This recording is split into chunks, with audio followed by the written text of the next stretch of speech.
Coming up on this episode of Flirtations, we're exploring the psychology of connection and loneliness with Jemma Sbeg, host of the wildly popular The Psychology of Your 20s podcast, as we talk about the psychology behind our need for connection and what connection truly is. Some questions we answer that y'all ask, by the way, are there differences between romantic and platonic connections? What are some things that sometimes prevent us from making deeper connections with others? And how can we overcome these barriers? We also talk about loneliness on the show today, where this feeling comes from, the role of vulnerability in all of this, and perhaps I have a special meditation for you all about connection. Surprise, surprise, I do. So whether you're single, dating, or in a relationship, this episode is packed with valuable information to help you understand the dynamics of connection and loneliness in dating and beyond so that we can foster meaningful and fulfilling connections in our lives. It's time to flirt, flirty. I heard you wanted to flirt. I heard you wanted to flirt. I heard you wanted to flirt. Hello, my name is Benjamin. I'm the Flirt Coach and a gay Libra. Everyone has an inner flirt. Hey, Flirty. Live, laugh, flirt. Work the flirt. Work the flirt. Delulu is the Salulu. Expert on the flirt. Hey, Flirty. There's always another flirt. Everyone has an inner flirt. Get out of your head and into the flirt. Flirties, we have a very exciting and special topic that I cannot wait to get into today, as we're going to be talking about the psychology of connection and loneliness with podcast host Jemma Sbeg. Welcome to the show. Thank you so much for having me. I'm honestly, I love being the guest on people's shows, especially when I know we mesh well. So I'm really excited for this. Yes, as we did an episode, perhaps unsurprisingly for your podcast, The Psychology of Your 20s, all about, hold your breath, flirting. Yeah. Surprise. It was honestly such a great episode. I loved it. I was learning so much, which is what you want, right? You want to learn absolutely from the people who you speak to. It was great. It was such a good experience for me. And now I'm so happy that we're continuing this collaboration now on Flirtations, talking about connection, loneliness. I've got some questions. The Flirties really came through. Yeah, so we're going to get going right away. First things first, though, I'd love to have you share a little bit more about yourself and your work with the Flirties. Oh my gosh, of course. I love that you have a name for them as well. I do. The flirt community is strong. Mm-hmm. Okay, I need to do that because I'm the psyches. No, it sounds a bit weird. The psychos, it's incredibly inappropriate. Yes. So it's we got to get there. You're onto something. You're onto something, though. Mm-hmm. Yeah, we'll keep testing it. So, yes, I'm the host of The Psychology of Your 20s. It's a podcast where we break down all of the transitions, topics, undergoings of our 20s, whether it's you have a toxic job or you're not sure if the person you're dating is right for you, or you're trying to discover your dream job, manage anxiety, whatever it is, anything you can think of that you go through in your 20s. I love to find the evidence for what you're experiencing and find the psychological research. I feel a lot of self-help and wellness content is very much this is my opinion. And actually, sometimes that doesn't always work. So the main purpose of The Psychology of Your 20s is to be you're probably looking for answers, and we want you to be looking in the right spot and to find something that will, and is not proven, but is shown to work. So that's what I do. And then on top of a lot of other things, but the podcast is my baby. Yes. And so good. Over 200 episodes.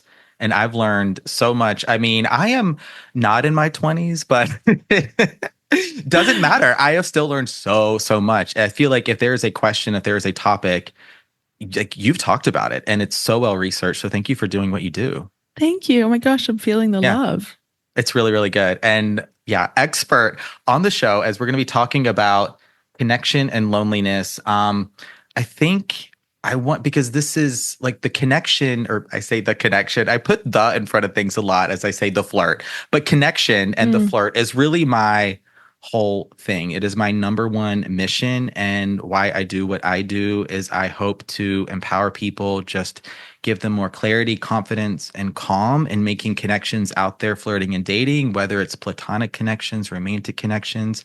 Of course, the connection you have with yourself is going to be paramount as well. And it seems like it should be straightforward, but you bring your past into it, and emotions and history and perhaps some wounds and some difficult experiences. And it all of a sudden gets very complicated. So I'm thrilled to be talking about connection. And then I think perhaps the inverse of that, loneliness, on the show today. So I want to get your perspective first on what is connection, or how would you describe it? I think connection is at its core one of the essential needs of any human being. Yeah. If we are thinking about, Maslow's hierarchy of needs, created by the psychologist, Dr. Maslow. I actually don't even know his first name. That's bad of me. It's just doctor. But it's just Dr. Maslow. Yeah. But he basically suggested that we have our basic needs, right? You really need food, water, you really need security, sleep, all of those basic things, oxygen.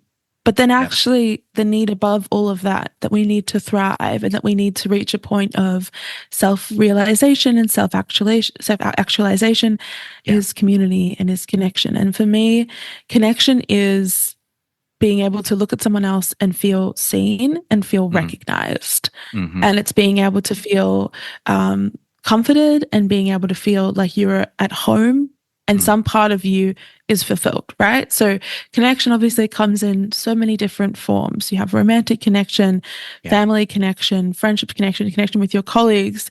But in every single instance where we say, I'm feeling really connected to this person, I think it's because a part of us recognizes ourselves in them, and we can see that they're looking back at us and feeling the same way, and that there is a mutual respect and interest in getting to know each other, and in respecting our personhood, and in seeing each other as human beings who need love and who need community.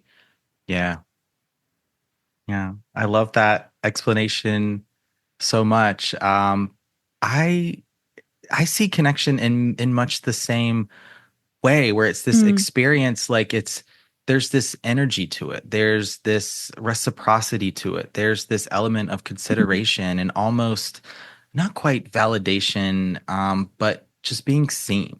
And it's like when you can connect on something, perhaps like a topic or an interest, a passion, it could be like on an energetic level, even, where you just kind of are able to let your guard down and, in a sense, just be you, or at least express a part of yourself. Like, I think that's so much about what connection means to me, where it's like we go around life, just feeling so, for me, shy gay Libra, very much the introvert, none of this is easy.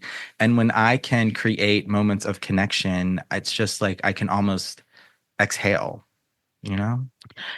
Exactly. And I love what you said about it's easy. It's like it brings a sense of calm. And I also think that connection is like psychologically nourishing, and that it reduces how hard life is. You know what I mean? Like, it's, imagine doing everything that you're doing now and doing it alone and not being able to talk to people about it. Or imagine trying to date someone and never feeling a spark, or never feeling like, what would be the purpose of dating or flirting or doing anything if it didn't eventually lead to a close relationship that could hold you up and support you? It's really the foundation of like a lot of the things that we do, I feel like.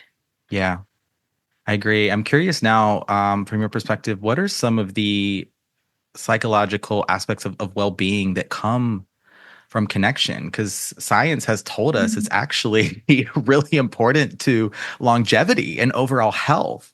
So I'd like to hear, why is connection so healthy?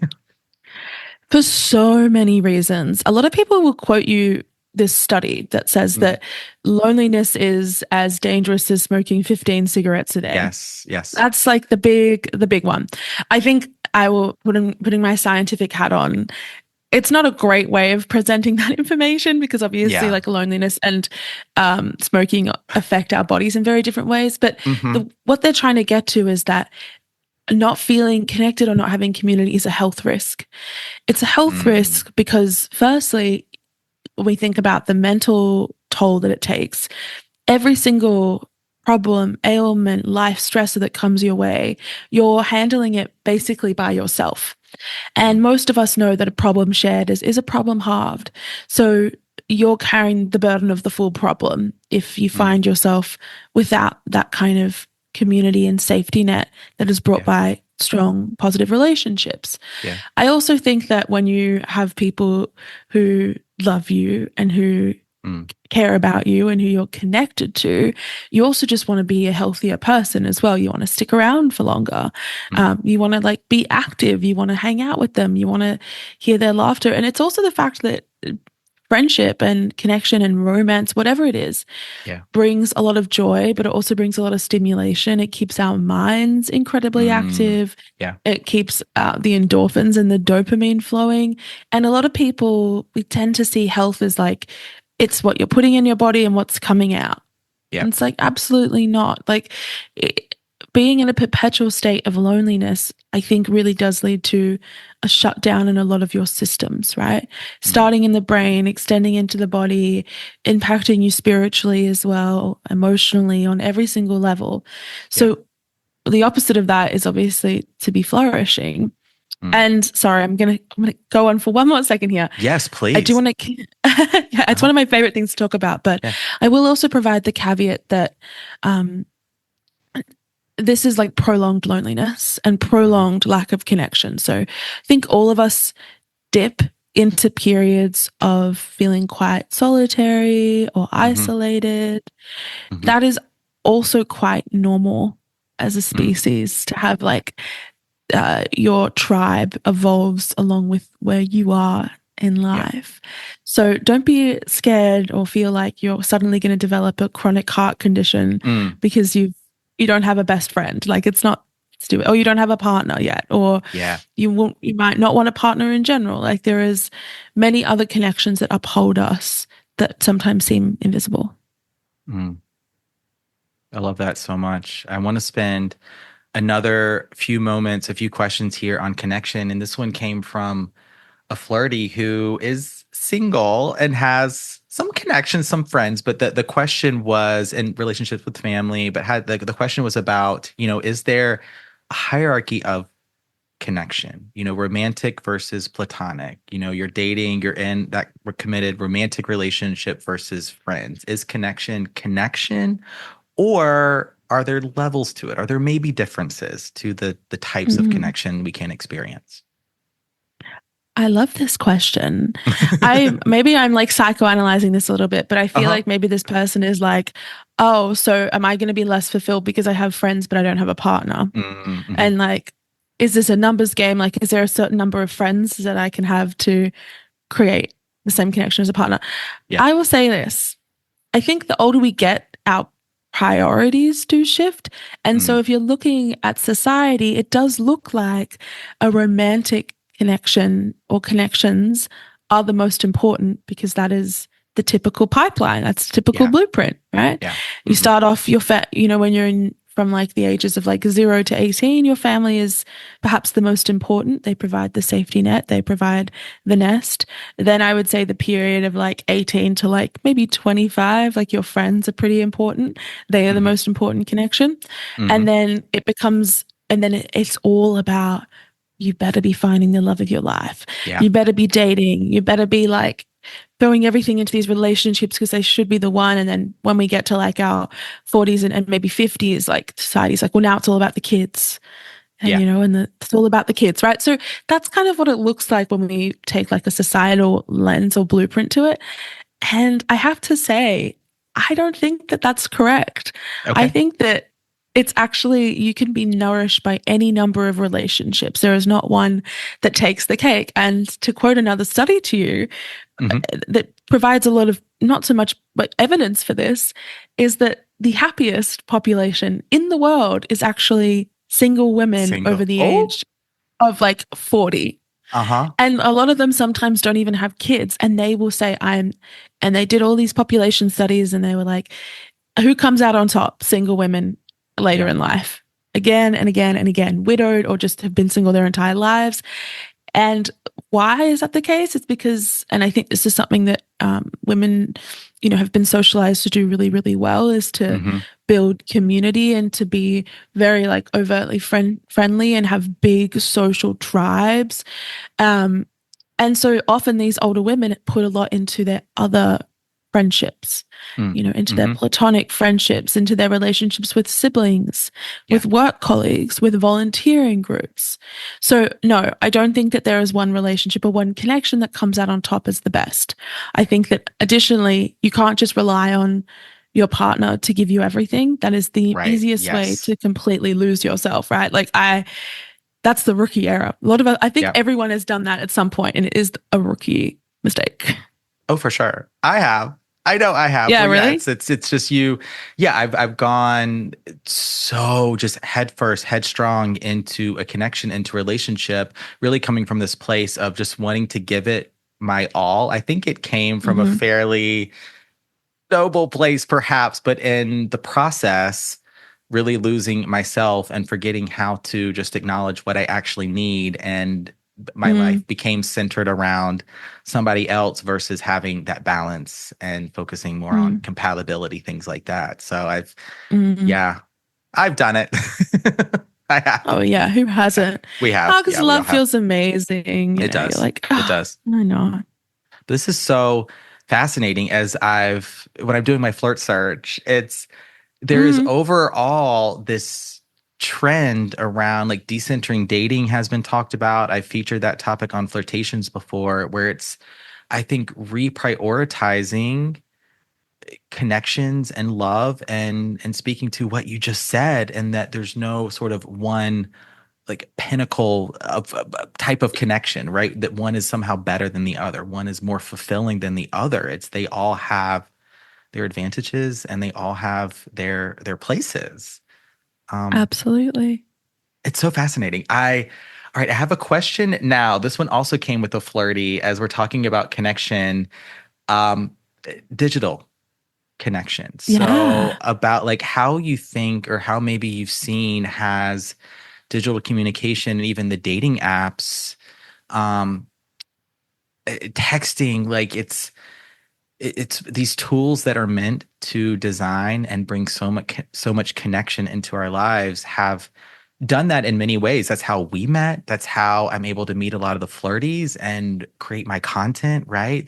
For both of us. But these tools meant and designed for connection have created a lot of disconnection too. And it's this duality that I find so interesting. So I'm curious to hear your thoughts on digital connection and where that fits into the picture of connection. I think digital connection is like incredible. Yeah. I feel like a lot of people like get on their high horses and are like, this is what's creating havoc in society. This is ruining our children's minds. This is ruining love. And I get it. There is something obviously very romantic about the good old days, but this is like, it comes with pros and cons. And I do think that the pros outweigh the cons. It's not to say that it's only pros, right? I will say also, maybe I'm biased, I met my now like long-term partner on Hinge. Yes. And I had also met people in person before, like my first like ever serious relationship, I was like his waitress at like a restaurant, and his mum asked me out. So like there's something romantic about that story. But I also just think that you take the tools that you have, and if you want to date successfully, you do have to have some kind of digital literacy, and you do have to kind of like lean into it. So I think it's like incredibly valuable to do maybe a mixture of both, like still go out and like have fun and meet people organically, but don't discredit like the benefits of dating apps or knowing how to flirt online. Like it's a skill. I'm sure you've done an episode on that, I hope. But oh my God, it's a skill. Flirting online. Oh my gosh. I don't think I have. I need to bring that to the Flirties ASAP. You do, because I wish I'm jotting that down right now. Yeah, I need to know. Well, I'm kind of out of that space now, but I still need to know, like, how do I do this? You hang tight, Flirties. And Jemma, it's coming. We're going to revisit this question. I have a follow-up that I think more so ties into the loneliness discussion. But a couple more questions here on connection that came from the Flirties. And one is around vulnerability and intimacy and how that plays into connection. Like, I think, like say you are meeting someone just organically in person for the first time and you're sort of chit-chatting about the weather, kind of having that small talk conversation. Like, is that connection? I think it possibly, but how you can take it that next level deeper, some strategies to develop more intimacy and vulnerability and connections when maybe that doesn't come easily. I really like this question. I think it's very difficult. I'm someone who it comes to the table very vulnerable, but there's like a level that like very few people crack. And I feel like that's the case. Like everyone has parts of them that are like reserved for the people that have made it through a few like obstacles, right? They've made it through a few trout runs. Yeah. But I do also think that we work and we find the best relationships and the best connections and the best love when we open ourselves up a little bit. And if that doesn't come naturally, that's okay. But I think start out by letting the other person be open with you. So when you are like having a conversation with someone, leave space for them to elaborate on the things that they would like to elaborate on. Ask like follow-up questions and then provide like one of the core principles of connection and of attraction is reciprocity, right? Yes. So when someone else shows you a deepness to themselves, try and go with them. Try and follow along. And it's not like it's this very mechanical exchange of trauma. It should just feel like a natural, like, climbing up the ladder together. You're on the same rung, you're slowly moving up. So like leave space for them to disclose, leave space for them to discuss. I feel like often if you're someone who's quite nervous when it comes to conversing with others, like you just kind of fill the space with chatter. Yeah. Yeah. Because you're like, oh my God, I'm so anxious. Absolutely. Yeah. Pause and just leave space for the other person to speak their mind, because often in those moments is when a lot is revealed, a lot of beauty is revealed. Another tip for being vulnerable is to really note that the relationship only goes as deep as you're willing to go. So, and it's not to say that you need to immediately trauma dump to get the relationship going and like artificially speed up that closeness. But if you are like in a serious relationship or you're really getting to know someone and you've hit like a blockade, if you hit this level of like, where do we go from here? Like we're kind of, this intimacy feels kind of shallow now. Yeah. Think about how open you have been with your heart and how open you've been with your soul and your core and what you're presenting to this other person. It's not to say that it's no one's fault. And I feel like when I ask people to self-reflect, sometimes they're like, well, it's not my fault. No, it's not your fault. It's really not. But I do think that it's a great gift to yourself if you do reflect on what you've been willing to share with someone else and open up a little bit more. Have you found that to be the case? Does that make sense? Yeah, absolutely. And I love your explanation on that because I get this question around oversharing. It's like, oh, I feel like I overshared on a first date, or even on a dating app before you get to a first date, and you feel like maybe it's coming from a place of anxiety, maybe you're coming from a place of like, oh, like I really want this person to like me, or maybe you feel like that's been your pattern where you just sort of put it all out there and it's like, well, if they like me, they'll like me. But I'm like, part of intimacy and vulnerability is using some of that self-reflection to recognize your boundaries and knowing that a lot of this is earned over time. Intimacy and vulnerability is developed. There's no rush to it. You can be patient and you can start at first talking about some interests or passions or things you like or foods or what you watch on TV or entertainment. And so you can keep it really fun and then start to go into some storytelling. Okay, well, a favorite show you had when you were a kid, and maybe that brings up a memory. And then, oh, that relates back to this or that. So here you go, developing that intimacy and vulnerability And something that I like from the flirt is seeing also the flirt as an expression or an act of service. I love talking about it like that, where if you're having some of those anxiety nerves or you're feeling uncomfortable, you're a shy introvert like me, you can ask some questions first and then be genuinely curious and Yeah, I really like that. listen and pause and breathe. And I guarantee more often than not, you're going to find a point of connection, which then allows you to go a little bit deeper. And I wanted to, okay, I have one more question here about connection as I wanted to give flirties kind of the strategies first, like starting Yes, no, there. please. And Yeah. then this question I have now is around some of the challenges that people have making connections with expressing themselves. Maybe that you've seen in your work and doing your podcast. Yeah, some of the challenges, even struggles people have making connections. I think one of the biggest one is sometimes introversion, right? Feeling like, oh, does making connection require me to be someone that I'm not and to be this Mm, loud, outward person who needs to be present all the time? Absolutely not. Absolutely not. Like, I think yeah. people have this misconception that like introversion means that you don't like people. It's like, no, it's just how you get your energy, right? And Right. you can still make beautiful friends and be an introvert. I also think one of the other barriers to connection is that like it's just freaking hard to meet new people and to have the Yeah. confidence and the time to build a relationship with them. Perhaps that's why our romantic relationships really do take the focus the older we get, because there is an expectation that you can invest a crap ton of time in someone and have that be fruitful, quote unquote. You know what I mean? But Yeah. actually, when we take that approach with like friendships as well and like embracing connection and flirting with like within a platonic sense, I actually think that's more rewarding. But it's very, very difficult. I'm going to pop in another study here from Robin Dunbar, very, very famous man who's done a lot on friendship and a lot on relationships.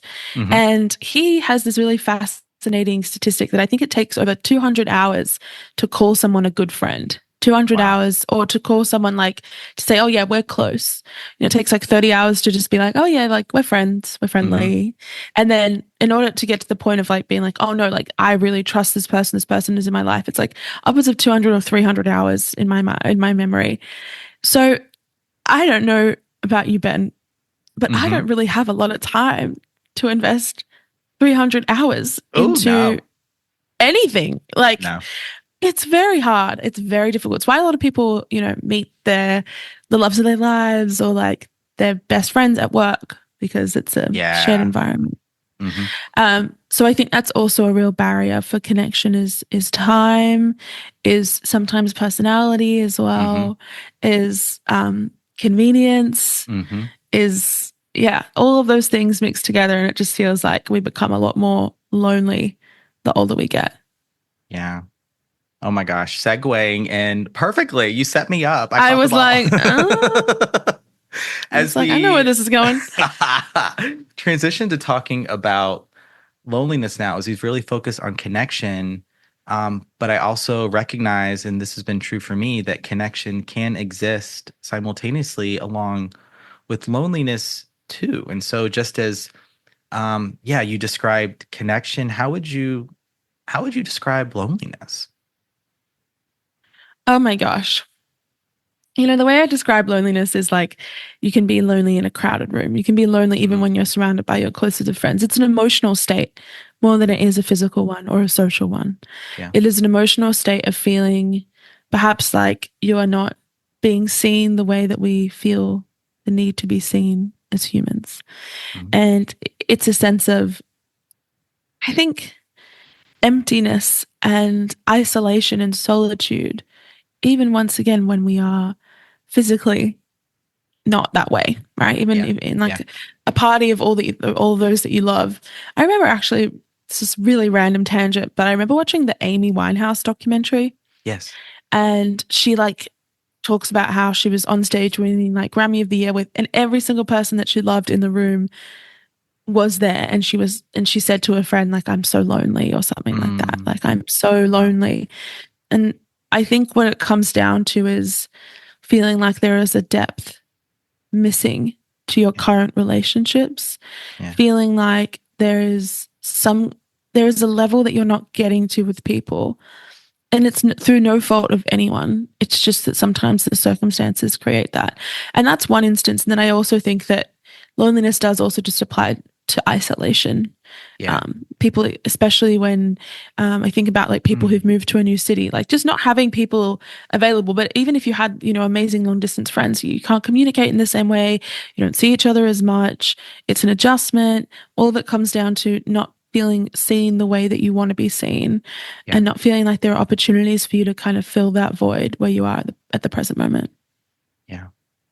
So good. And I think coming full circle for a moment to the digital communication piece of connection, this is where I find it can sometimes create that isolation where you can exist behind your phone screen, and it just I've done it so many times where you're scrolling, or you're watching videos, you're on YouTube, or really any platform. It could even be television, right? You're streaming, whatever. And it's like you're busy, you're occupied, you're doing something, you're even interacting, maybe you're playing a game, but then at the end of the day, it's there's another element to connection that I think cannot be replaced. In-person connection has its true value as well. 100%. Because it's like when you're seeing someone in front of you and you can like really appreciate like their body movements and their tone and like how they're responding to you, and you can have a hug and like you can feel like their energy and their warmth. Like there is a difference. And the people who know this is like, if anyone has ever done long distance, like I feel like whenever me and my partner occasionally do long distance when I'm away for like a couple months at a time. And I'm sorry, but like your relationship should not be getting better when you're doing long distance.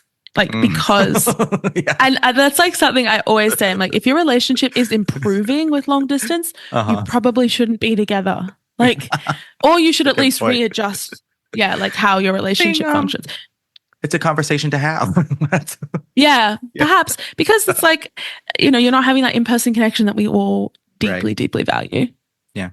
And this is something I've really relied on digital communication as an introvert, as a tool for connection, but I've had to really see it as a tool and not have it be this thing that can isolate me or have me withdraw, which I've definitely used it in that way in the past. All right, I want to ask you this question now from a flirty, and it is, what are some of the daily short-term strategies that someone could use for managing loneliness?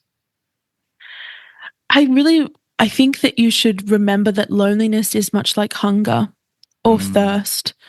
It's just telling you that there is a need that you need to fulfill. That's basically it. Okay. So don't be scared. Don't be scared of loneliness. Don't feel like it's unnatural to feel lonely, that it's bad to feel lonely. Don't suppress the feeling. I think really embrace it and be like, okay, I'm feeling lonely. Let's have a look at my life right now and think about why. When was the last time that I really had a really good phone call with a friend? When was the last time that I had people over for dinner, organized something? When was the last time I went on a really, really good date? Am I feeling lonely because I'm feeling hopeless about my romantic future? And maybe I need to take a step back from dating because it's just been like loss after loss, or, I just felt like I'm just hitting a wall. Yeah. There is often a root cause of loneliness that comes down to something in our life that just feels a little bit unbalanced. The same way as, we're not drinking enough water, we're not eating enough food, we're not sleeping enough. Like, are we not connecting enough? So that would be my biggest tip for loneliness. And my second tip would be become the initiator. Sometimes I think we have this natural fear of putting ourselves out there and being like, do you want to be my friend? Like we're kids, or like, do you want to like go on a date with me? It's like, it's so nerve-wracking because you put yourself in a position to be rejected.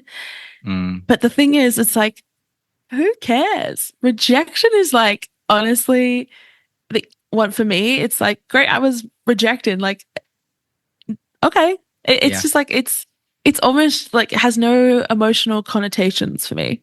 Right. It's like you get rejected from jobs, you get rejected from partners, you're going to get rejected like a million times in your life. You may as well start using that rejection for you instead of being scared of it, right? So being like, okay, well, I'm so okay with being rejected that, yeah, I'm going to go and ask this person if they want to have a beer with me, or if they want to go on a date with me, or like if they want to connect, or if they want to jump on a call with me. Use rejection as your superpower. Your lack of fear of rejection can really transform your life. And then finally, I would say for dealing with loneliness, please don't look at anyone else's life and think that you are the only one. And I say this from personal experience because I remember catching up with someone who I hadn't caught up with for a while, just recently, actually, probably in the last 2 months. And he was like, God, you just look so happy. Your life looks so great. You have so many friends. And I was like, I don't feel that way. I feel quite lonely at times. I live by myself. Well, my partner lives here, but he travels a lot, and and I work for myself. Like, you have no idea what is going on in someone's life. And the quote I always say is like, yes, someone else's grass might look greener, but it might also be turf. Like, it might also not be real. So I think those are going to be really, really helpful tips. Thank you for those. I know for me, it's like, the hard part is it's like this feeling of loneliness is like you just mentioned, it can be very physical. Like it can oftentimes be this aching that you feel. And I know for me, it's like the word that's been coming to mind a lot recently is acknowledgement. And when I'm feeling lonely, it's I just want to be acknowledged in some way for the efforts I'm putting forth, for how hard I'm working, for just who I am. And so looking for that acknowledgement, I've really had to catch myself from chasing it and seeking it externally, which I know we go to. I have countless times, and I will countless times more. But when I'm really looking for that acknowledgement, it might be calling a friend, a family member. If you have a pet, like I'll pet my cat, setting up with a comfort show, or cooking myself for me, like doing something for me just to bring some of that acknowledgement. Like, you're doing a good job. This won't last forever. Something that has helped me recently. I really just have, this has been such an amazing conversation. I just have one more question for you. I like to ask in every episode. I try to get it in there about rejection. We spoke to it a moment ago. So this final question will be from a flirty who is saying that they are isolating a lot to avoid rejection because they have this fear of rejection. And in turn, right, that self-isolation is leading to some loneliness and lack of connection. So to the person to the flirty listening that is fearful of rejection, some words of wisdom for them. Okay. I think I spoke on this a little bit more, but I just think that you need to provide yourself with exposure to rejection. So I do get the human inclination to withdraw. I definitely do it, to hermit, to pull back. But I want you to recognize that what you're actually doing is avoidance. And I sometimes compare it to avoiding going to the doctor, right? You're in the moment, really, you feel less stressed because you're not doing the thing that's really, really stressful, if that's for you going to the doctor, if that's for you being rejected. But in the long term, actually, all you're doing is continuing to bolster the fear, to continuing to make the behavior or the action more scary, and missing out on something that's probably really going to help you, going to the doctor, being connected to other people. So I want you to provide almost like an exposure hierarchy to rejection. Make yourself a list from 0 to 100, 100 being the most scary, 0 being something you could do tomorrow, all of examples or situations that relate to rejection. So 100 might be going up to someone in a club and asking them for their number or something like that. 0 might be asking for your receipt at the grocery store, and maybe they say that they can't do it, right? Like, begin to expose yourself to possibilities of rejection and start to see that, yes, sometimes that might happen, but actually you're going to be totally okay and you're going to be totally fine. And actually sometimes it won't happen and you'll be really happy and really surprised. Yeah. And that sometimes rejection can be sexy. It can be. It means you took a risk, you put yourself out there. it's redirection, it's clarity, it's all the things. But speaking to that, the fear and specifically the avoidance, I don't think I've heard that before. That was going to be really helpful for me. I like that a lot.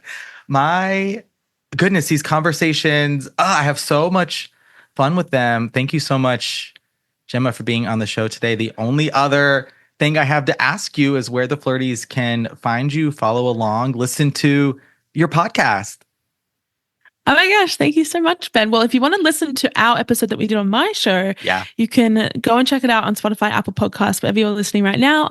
The Psychology of Your 20s is it. We also have like a catalog of any single thing that you think you want to know about your brain, about not even just your 20s, but about the human experience. You can find it by searching for an episode, searching for a subject, or DMing me on Instagram at That Psychology Podcast, and I will send you in the right direction. And Ben, thank you again for having me on. I really love chatting with you. I feel like hopefully the Flirties realize how infectious your energy is through their speakers. Like, it's amazing. Jemma Sbeg, thank you so much for being a part of the show today and the Flirt community. All right, Flirty, what did you think of that interview with Jemma Sbeg? Thank you, Jemma, for being on the show today. And okay, we are not done just yet. A little bit more coming in this episode, as up next, I have a meditation for you all about connection. All right, stay tuned, stay put. That's coming. All right, Flirty, a meditation all about my favorite thing in the world, my mission as the Flirt Coach, connection. So I invite you to begin settling into the space around you, gently blinking your eyes closed here if that feels okay in your body, starting to take some natural breaths here at any pace through the nose, maybe exhaling through the mouth. And maybe for this meditation, you want to be lying down, putting a pillow or some support, a blanket maybe underneath the back of your head, underneath your knees, getting really comfortable here. Maybe you want to sit up in a chair, grounding down through the feet, placing a pillow perhaps behind the back, giving you some support here, relaxing through the shoulders, hands resting on the tops of the thighs or crossed over your lap. Or maybe you'd like to do this seated on the floor, legs crossed, spine straight. Maybe you come up against a wall or a piece of furniture, giving your back here some support. Perhaps folding up a blanket to place underneath you for some extra support. Even a couple blankets, pillows under your knees here, giving yourself just some space here to really settle in and get comfortable. So as you're setting up here at the start of this meditation, a few more moments, getting out any wiggles, any wobbles, noticing places of stress or tension in your body, perhaps along the brow and the eyes. See if you can relax through your face, through your jaw, allowing the tongue to fall away from the roof of the mouth. Feeling the parts of your body here grounding down into your seat. Maybe you're on the floor or lying down. Fully resting, relaxing, giving yourself to this space, to this moment, to your supports, relaxing through the shoulders, hands and fingers, the ankles, feet, and toes. Just seeing how you're feeling today, right now. And with each breath cycle, with each inhale and exhale, letting a little bit more go.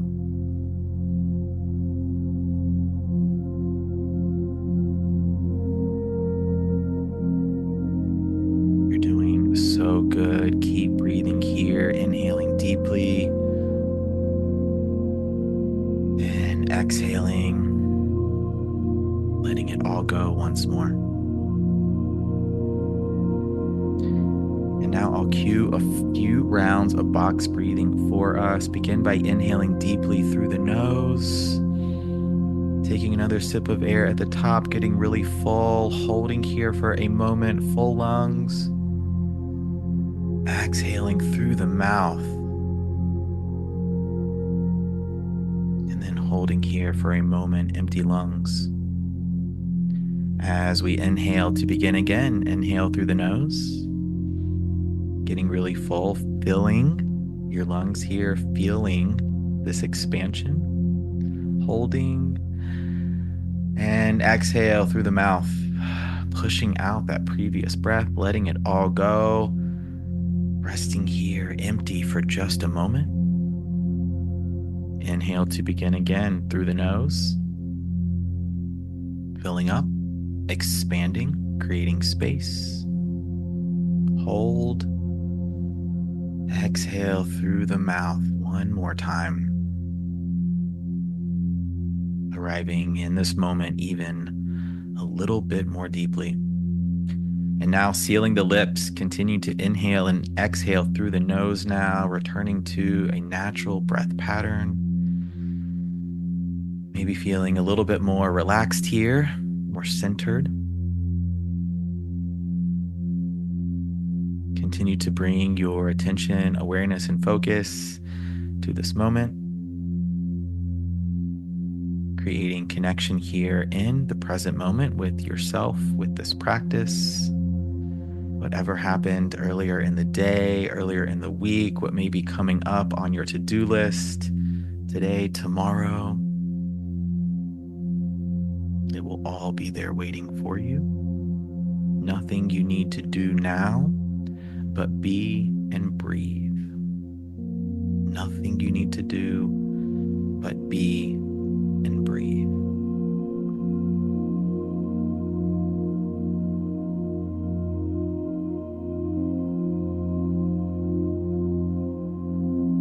And as you continue to breathe, bringing even more relaxation and comfort into this experience, I want to call upon a few images or even scents that may bring you even more comfort.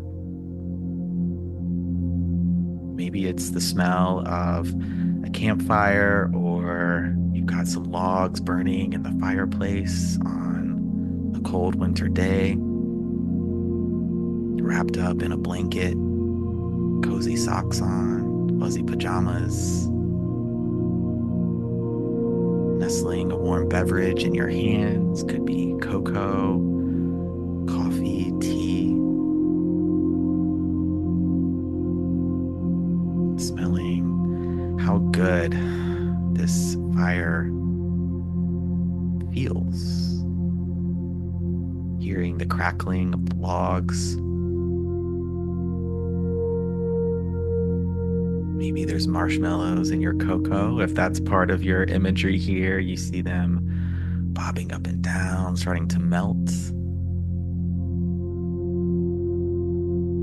Maybe you glance outside and you see a bird flying by, a leaf falling off the tree, a few snowflakes falling down. Just creating this really comforting imagery here for you. And what's comforting to you? What would you like to see?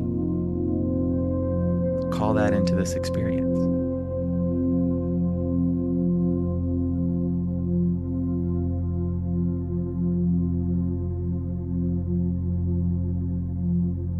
Now imagine yourself on a beach or on a porch nearby some water, maybe in a rocking chair. You've got an umbrella overhead shielding the sun from you, yet you still feel the warmth here. Feel the cool breeze brushing up against your body, gently blowing your hair in the wind, maybe your clothing ruffling a little bit, hearing the ocean in the near distance, smelling the sea breeze. You hear Hear the seagulls and the birds chirping overhead.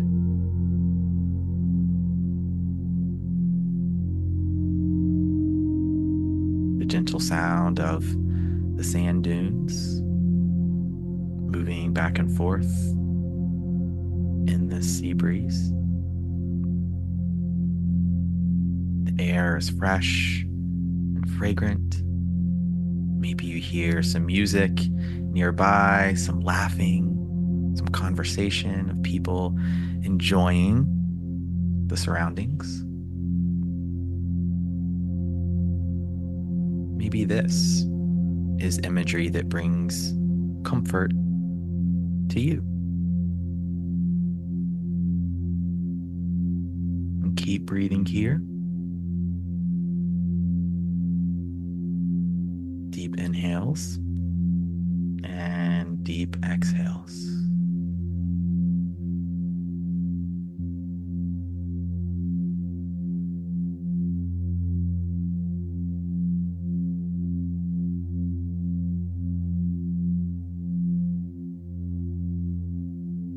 And now together, let's visualize standing at the edge of a forest. And just beyond the thick trees, you see a garden. There's a fountain, some flowers. It looks really nice. And you see a bench just there in the distance underneath a large tree that seems so welcoming, providing lots of shade, and you just want to go take a seat on that bench.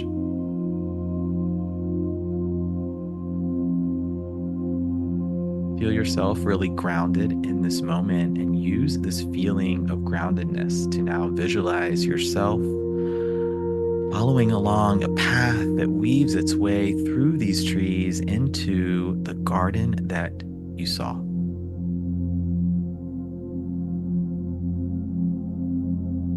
Keep going one step at a time, noticing the surroundings. Off to the side, above you, below you, taking it all in.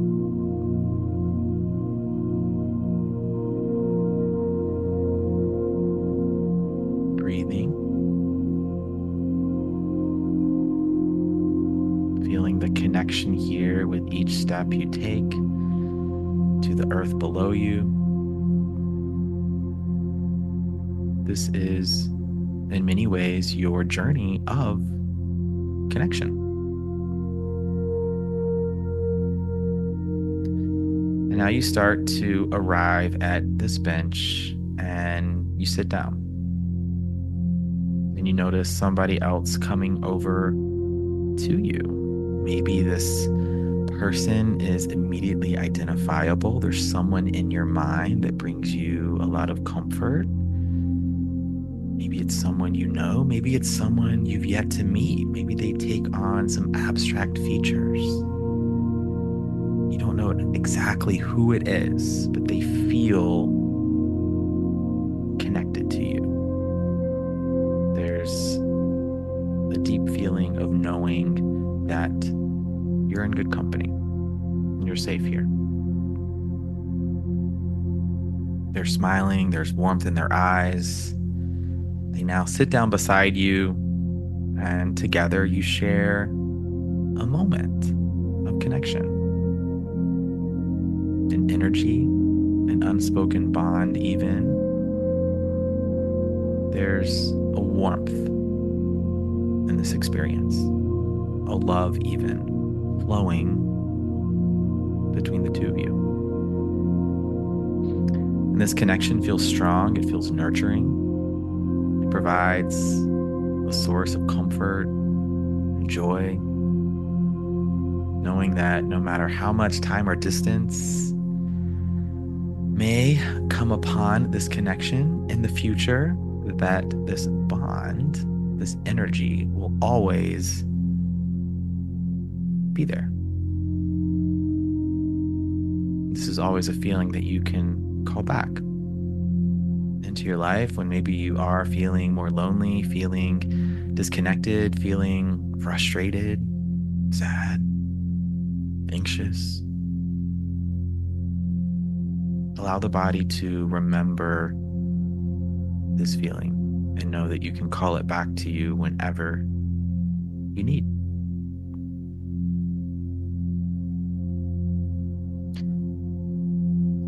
As you continue to be here on this bench,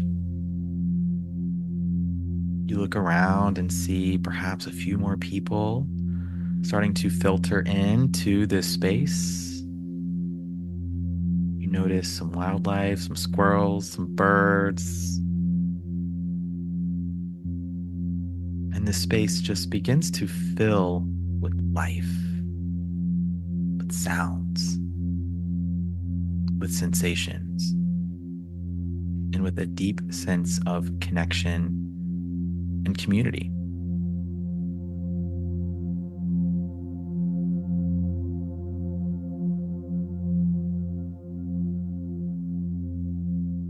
Feel this feeling, internalize it, and allow this feeling to also serve as potential for new bonds, new friendships, new connections, new relationships, and the excitement of shared experiences to come, experiences of understanding, experiences of love.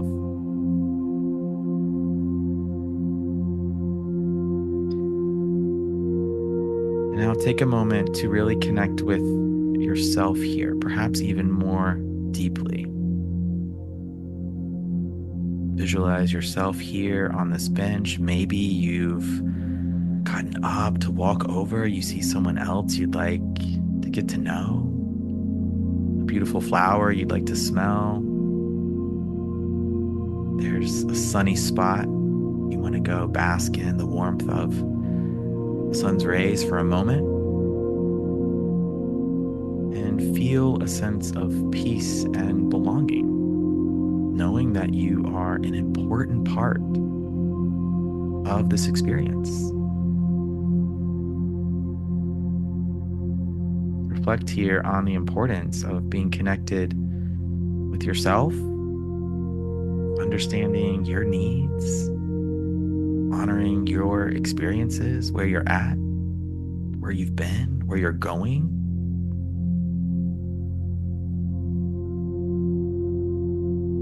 This is all part of you. Continue to breathe here, allowing this feeling of connection to really fill you up, lift you up from your heart to every corner of your being. And maybe here thinking about the ways you can nurture this feeling of connection in your life, whether it's through acts of kindness, open communication, or simply being present.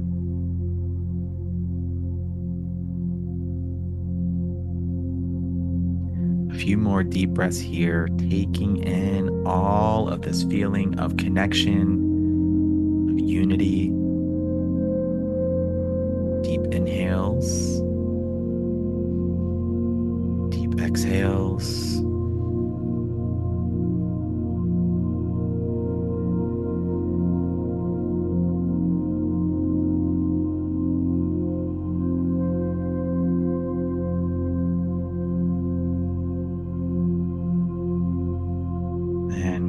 Are feeling ready, no rush at all, to begin bringing your awareness back to the physical space around you. You may begin gently wiggling the fingers and toes, wrists and ankles, maybe nodding the head gently to the left and right. Extending the arms overhead, taking a big stretch here, lengthening through the spine a little bit, and then relaxing the arms beside you once more. Gently blinking the eyes open here.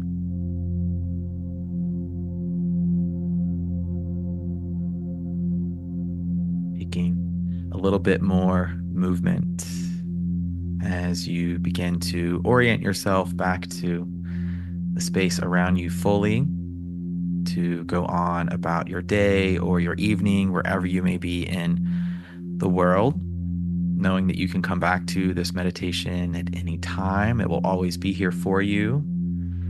I hope this has been a really helpful practice just to bring more connection into your life. And if maybe you're feeling lonely, that you're feeling a little less so now here at the conclusion.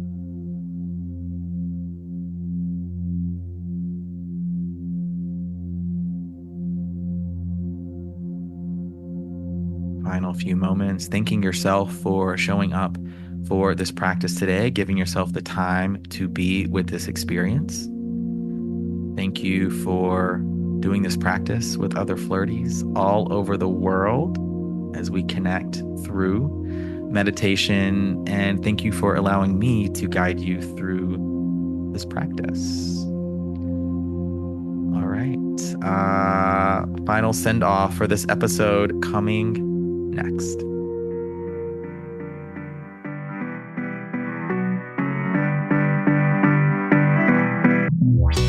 All right, Flirty, what do you think? Thank you so much for tuning in to this episode today, for listening to the interview with Jemma Sbeg, to the meditation. I hope you got a lot of value out of this episode, as connection is really everything. It was not only the focus of the conversation today, of both segments, but of also my mission as the Flirt Coach. Okay.